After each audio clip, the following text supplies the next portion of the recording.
Kapag tayo ay dumaranas ng mga pagsubok, lalong-lalo na yung matitinding pagsubok, kadalasang tanong natin ay, Lord, bakit? Hindi naman laging mali ang tanong na ito, pero hindi rin ito laging tama. Minsan kasi kaya mapanganib ang tanong na ito ay dahil na itatanong ito na may halong galit o sama ng loob sa Diyos. O kaya naman ay may pagdududa sa kanyang pag-ibig. Mahalagang panghawakan na sa gitna ng ating pagsubok ay hindi nagbabago ang kabutihan at pagmamahal ng Diyos. Ang limitasyon ng ating pangunawa ay hindi nangangahulugan na ang Diyos ay hindi na mabuti o hindi na siya ang in control sa sitwasyon.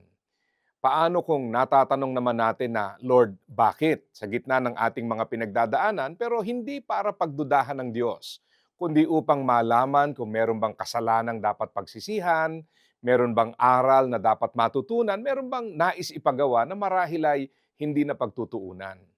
Kung ganyan naman ang diwa ng pagtatanong kung Lord, bakit? Sa palagay ko ay makakabuti at makapagpapalago pang lalo.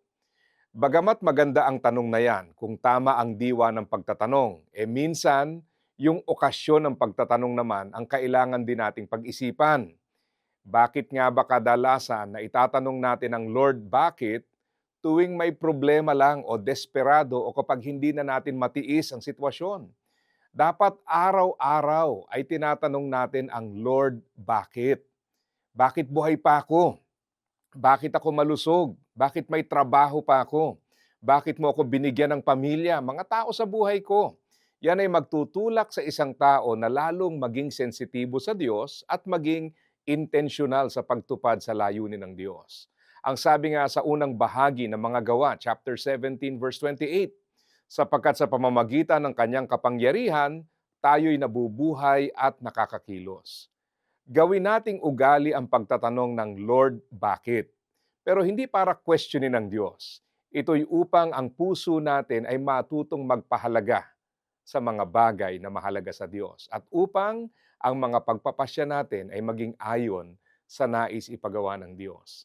Ang ganyang kasanayan ay magdadala sa akin at sa iyo sa buhay na tunay na kagamit-gamit sa Panginoon. Kaya, asa ka pa.